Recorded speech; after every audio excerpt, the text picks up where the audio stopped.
امام ابن کثیر نے لکھا ہے کہ حضرت امام حسین کے قاتلوں میں سے کوئی بھی ایسا نہ بچا جو کسی نہ کسی عذاب میں مبتلا نہ ہوا ہو۔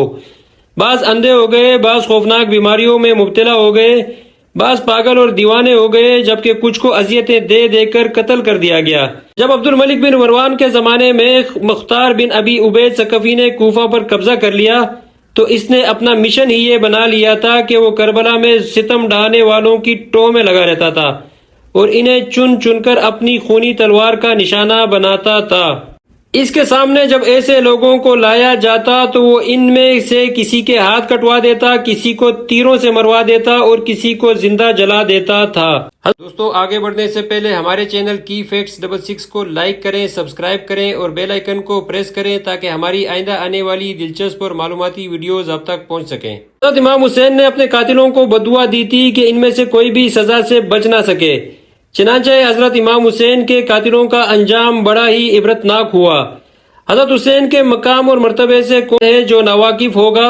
وہ صحابیت کے شرف کے حامل تھے، وہ نواسۂ رسول تھے، وہ ابن بطول اور حیدر قرار کے فرزند تھے۔ ان کا زہد و تقوی مثالی تھا۔ وہ صورت و سیرت میں اپنے نانا سے بڑی مشابہت رکھتے تھے، مگر ظالموں کو نہ جانے کیا ہو گیا تھا کہ انہوں نے سب کچھ فراموش کر دیا، خونی اور مذہبی رشتوں کا بھی پاس نہ رکھا اور خاندان نبوت کے گرو لالا کو ظلم کی چکی میں پیس کر رکھ دیا، لیکن ان میں سے کوئی بھی ظلم کے انجام میں بچ نہ سکا۔ ہر وہ شخص جو معرکہ کربلا میں حضرت سید الشہداء کے مقابلے کی غرض سے آیا تھا، اس دنیا سے عذاب دیکھے بغیر اور اپنے کیے کی سزا پائے بغیر نہیں گیا۔ بعض قتل کر دیے گئے، کچھ نابینا ہو گئے، بعض کا چہرہ سیاہ ہو گیا، کچھ شدت پیاس سے ہلاک ہوئے اور بعض کی دولت و حکومت جاتی رہی۔ علامہ ابن جوزی نے صدی سے نقل کیا ہے کہ انہوں نے ایک شخص کی دعوت کی، مجلس میں یہ ذکر چلا کہ حضرت حسین کے قتل میں جو بھی شریک ہوا اس کو دنیا ہی میں سزا مل گئی۔ اس شخص نے کہا کہ بالکل غلط ہے، میں خود ان کے قتل میں شریک تھا، میرا کچھ بھی نہیں ہوا۔ اتنا کہہ کر یہ شخص مجلس سے اٹھ کر گھر گیا۔ گھر جاتے ہی چراغ کی بتی درست کرنے لگا، اتنے میں اس کے کپڑوں میں آگ لگ گئی اور وہیں جل بن کر راکھ ہو گیا۔ سدی کہتے ہیں کہ میں نے خود اس کو صبح دیکھا تو کوئلہ ہو چکا تھا۔ مزید روایت ہے کہ ابن زیاد کے لشکریوں میں سے ایک شخص جس نے امام کے سر کو اپنے فتراک میں ڈالا تھا، خوبصورتی کے اعتبار سے بہت زیادہ خوبصورت تھا۔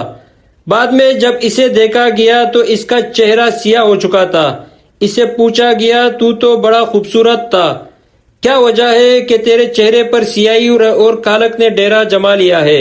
کہنے لگا، جس روز سے میں نے حسین کے سر کو اپنے فتراک میں ڈالا تھا، اسی دن سے روزانہ دو آدمی آتے ہیں، مجھے دونوں بازوؤں سے پکڑ کر کھینچتے ہوئے آگ کے پاس لے جاتے ہیں اور پھر مجھے اس آگ پر الٹا لٹکا دیتے ہیں، بعد ازاں اتار لاتے ہیں۔ اس دن سے میرا چہرہ سیاہ اور حال تباہ ہے۔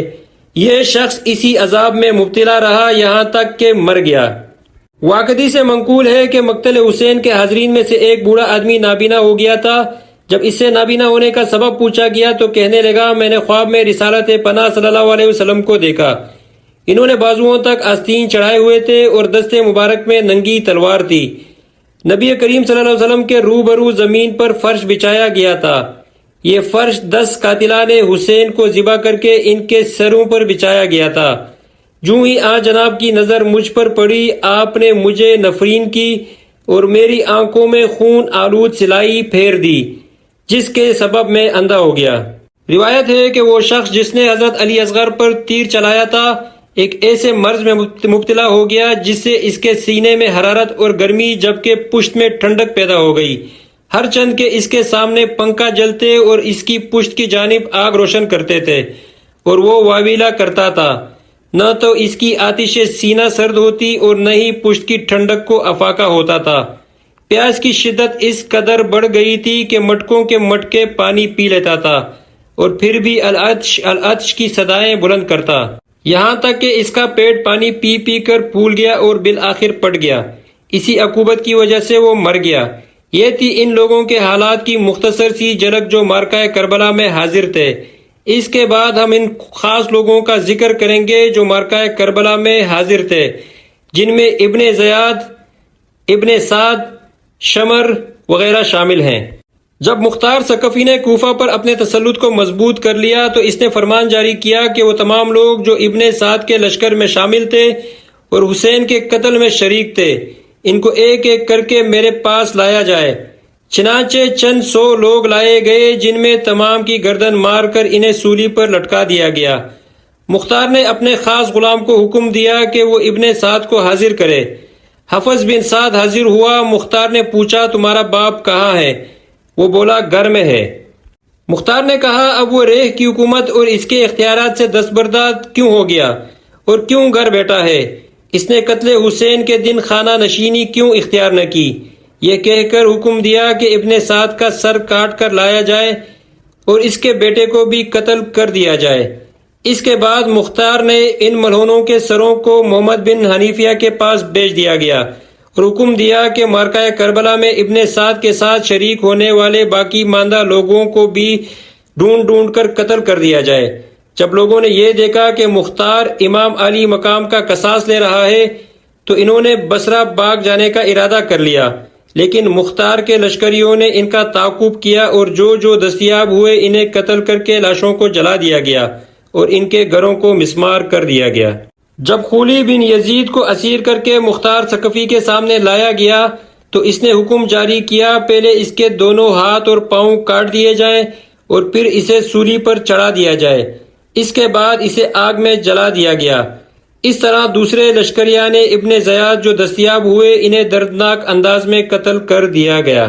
مختصر یہ کہ جب مختار ثقفی ابن سعد شمر اور خولی بن یزید کے قتل سے فارغ ہوا اور مطمئن ہوا تو ابن زیاد کے قتل کے درپے ہوا۔ چنانچہ ابراہیم بن مالک اشتر کو سپاہیوں کی ایک جماعت کے ساتھ ابن زیاد کے مقابلے کے لیے بھیجا۔ جو ہی ابراہیم موصل کی سرحد پر پہنچے ابن زیاد موصل سے 5 فرلانگ کے فاصلے پر واقع ایک دریا کے کنارے اپنے لشکر کے ساتھ مقابلے کے لیے تیار ہو گیا۔ صبح کے وقت دونوں طرف سے مقابلے کا آغاز ہوا۔ شام کے قریب ابراہیم بن مالک اشتر نے ابن زیاد کے لشکر کو شکست دے دی۔ ابن زیاد کی شکست خوردہ فوج نے راہ فرار اختیار کی۔ ابراہیم اپنی فوج کے ساتھ ان کے تعاقب میں روانہ ہوا اور حکم جاری کیا کہ مخالف فوج میں سے کسی کو بھی پائیں تو زندہ نہ چھوڑیں۔ چنانچہ ابن زیاد کے بہت سے ہمراہی جان سے گئے اور ابن زیاد بھی قتل کر دیا گیا۔ اس کا سر کاٹ کر ابراہیم بن مالک اشتر کے سامنے پیش کیا گیا اور ابراہیم نے اسے مختار ثقفی کے پاس کوفہ بھیج دیا۔ ابن زیاد کا سر جب کوفہ پہنچا تو اسی وقت مختار ثقفی نے دارالامارہ میں اہلیان کوفہ کو جمع کر کے ایک بزم آراستہ کی اور حکم جاری کیا کہ ابن زیاد کا سر پیش کیا جائے۔ جب ابن زیاد کا سر پیش کیا گیا تو مختار نے کہا یہ ابن زیاد کا سر ہے۔ اے کوفہ کے لوگوں دیکھ لو کہ خون حسین کے قصاص نے ابن زیاد کو زندہ نہ چھوڑا۔ مختار قاتلی نے حسین کو چن چن کر قتل کرنے لگا۔ عبید اللہ بن اسد جہنی، مالک بن نصیر کندی، حمل بن مالک محربی کو قادسیہ سے گرفتار کرا کے قتل کر دیا گیا۔ بعد ازاں زیاد بن مالک ضبعی، عمران بن خالد عصری، عبد الرحمن بن خشکارہ بجلی اور عبداللہ بن قیس خولانی جنہوں نے واقعہ کربلا میں حسین بن علی کا اسباب لوٹا تھا پابا زنجیر کر کے لائے گئے۔ مختار نے ان سب کے قتل کا حکم جاری کر دیا۔ قاتلین شہدائے کربلا کے مذکورہ واقعات تو ذلت و رسوائی کی ایک مثال ہیں جو دنیا میں ہی ان کو ملی۔ ابھی آخرت کا نہ ختم ہونے والا عذاب باقی ہے۔